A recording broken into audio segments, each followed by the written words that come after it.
नमस्कार। जैसा कि हम लोग पारिभाषिक शब्दों के अंतर्गत चर्चा को जारी रखे हुए हैं। पिछले दिनों हम लोगों ने कुछ महत्वपूर्ण पारिभाषिक शब्दों की चर्चा की। आज हम विलयन और उससे संबंधित जुड़े हुए शब्दों की चर्चा करेंगे। तो विलयन, सबसे प्रथम चीज, बार बार आपको रसायन में विलयन शब्द सुनाई देगा। विलयन क्या है? तो विलयन समांगी मिश्रण होते हैं, अर्थात ऐसा मिश्रण जो समांगी हो वह विलयन कहलाता है। अर्थात हम कह सकते हैं कि समांगी मिश्रण को विलयन कहा जाता है। विलयन में जो घटक होते हैं, दो प्रमुख घटक होते हैं, एक विलायक और एक विलेय। जिसकी मात्रा अधिक होती है वो विलायक और जिस घटक की मात्रा कम होती है उसे विलेय कहा जाता है। उसके बाद बार बार शब्द आते हैं सांद्रता की।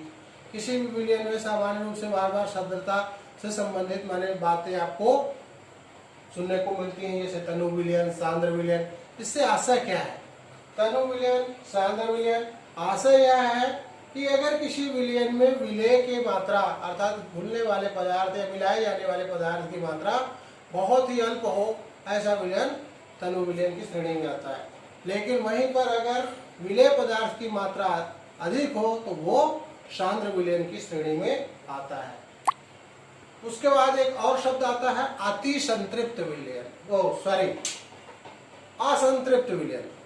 पहले असंतृप्त विलयन की चर्चा कर लेते हैं, लास्ट में अतिसंतृप्त विलयन की चर्चा। असंतृप्त विलयन अर्थात अगर इसको हम सरल शब्दों में समझाना चाहें तो भूखा विलयन। भूखा विलयन अर्थात ऐसा विलयन जिसमें विलेय की और मात्रा हम घोल सकते हैं या मिला सकते हैं, वो कहलाता है असंतृप्त विलयन। और इस विलयन के अंतर्गत ये दोनों, तनु विलयन और सांद्र विलयन, दोनों असंतृप्त विलयन की श्रेणी में आते हैं, क्योंकि हम इसमें विलेय की और मात्रा घोल सकते हैं। जैसे कि इसको समझने के लिए हम देख सकते हैं, 2 गिलास ले, एक गिलास में 1 चम्मच शक्कर डाले, दूसरे गिलास में 10 चम्मच शक्कर डाले। आप दोनों को घोल करके जो विलयन तैयार होता है, शरबत तैयार होता है, तो एक बहुत फीका होता है, एक थोड़ा सा मीठा होता है, 10 चम्मच वाला। लेकिन अब इसके आधार पर अगर हम बोलना चाहें तो 1 चम्मच वाले को हम तनु विलयन कह सकते हैं और 10 चम्मच वाले शरबत को सांद्र विलयन कह सकते हैं। लेकिन दोनों विलयन असंतृप्त हैं। दोनों विलयन असंतृप्त क्यों है? क्योंकि अगर हम 1 चम्मच वाले गिलास में अगर 1 चम्मच शक्कर और डाल दें तो भी घुल जाएगा। 10 चम्मच वाले गिलास में 1 चम्मच शक्कर और डाल दें तो वो शक्कर भी क्या होता है? विलेय हो जाता है, घुल जाता है। इसलिए हम कहते हैं कि ये दोनों विलयन, तनु और सांद्र जो विलयन होते हैं वो असंतृप्त विलयन होते हैं। असंतृप्त के पश्चात आता है संतृप्त विलयन। संतृप्त विलयन सामान्य परिस्थिति में जो कमरे का सामान्य परिस्थिति या ताप दाब होता है उस पर जो विलयन तैयार किया जाए और उसमें इतनी मात्रा में विलेय मिला दिया जाए, घुलने वाला पदार्थ मिला दिया जाए जो अब ना घुले। अब ना घुले मतलब सामान्य परिस्थिति में विलेय की और मात्रा घोली ना जा सके, उसे कहते हैं संतृप्त विलयन। और तीसरा अंतिम जो शब्द आता है वह है अति संतृप्त विलयन। कमरे की परिस्थितियां स्थितियां चेंज करे, या तो अचानक तापमान में वृद्धि हो जाए या तापमान में कमी हो जाए, जिसकी वजह से विलेय की मात्रा और घुल जाए।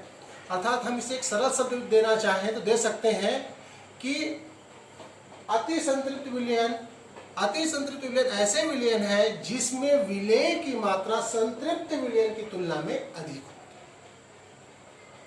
हो। और इसको और सरल तरीके से समझना चाहें, खास करके असंतृप्त, संतृप्त और अति संतृप्त को, इसको एक छोटा सा उदाहरण देता हूं कि जब हमें आमंत्रण के लिए बुलाया जाता है और हमें पता होता है कि आज भाई आपके यहाँ जाना है, निमंत्रण है, तो हम घर में मना कर देते हैं, भैया आज भोजन मत बनाइएगा, आज राम प्रसाद जी के यहाँ निमंत्रण है।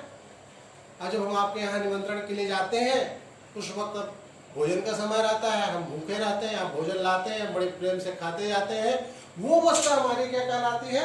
असंतृप्त विलयन, अर्थात विलेय की मात्रा मिलते जाती है। उसके बाद जब हमारा पेट भर जाता है, बोलते बस भैया पूरी सब्जी खा लिए, आपका चावल दाल खा लिए, अब पेट भर गया, आप मेरे को भोजन नहीं करना है, पेट भर गया, तृप्त हो गया मन, और वो अवस्था कहलाती है संतृप्त अवस्था। वैसा ही विलयन में होता है कि विलय की मात्रा घुलना बंद हो जाती है सामान्य स्थिति में, लेकिन अचानक कंडीशन चेंज। कंडीशन चेंज मतलब अचानक रबड़ी और चमचम आ गया। लीजिए सर, अफसर ने भी कहा ठीक है कंडीशन चेंज, लाओ एक कटोरी रबड़ी मार ही देते हैं। और जैसे ही कंडीशन चेंज में हम एक कटोरी रबड़ी, इच्छा नहीं थी क्योंकि हमारी भूख खत्म हो गई थी, लेकिन कंडीशन चेंज की वजह से फिर एक कटोरी रबड़ी हम फिर खा देते हैं। वो अवस्था क्या कहलाएगी? अति संतृप्त अवस्था। अगर कंडीशन चेंज नहीं होता तो हम अब खाना बंद कर चुके थे, संतृप्त हो चुके थे, लेकिन कंडीशन चेंज हुई और हम एक कटोरी रबड़ी एक्स्ट्रा खा ली। वो अवस्था कहलाती है अति संतृप्त अवस्था। इसीलिए अति संतृप्त अवस्था में विलय की मात्रा संतृप्त की तुलना में अधिक होती है। आज के लिए इतना ही, आगे की चर्चाएं अगले वीडियो में।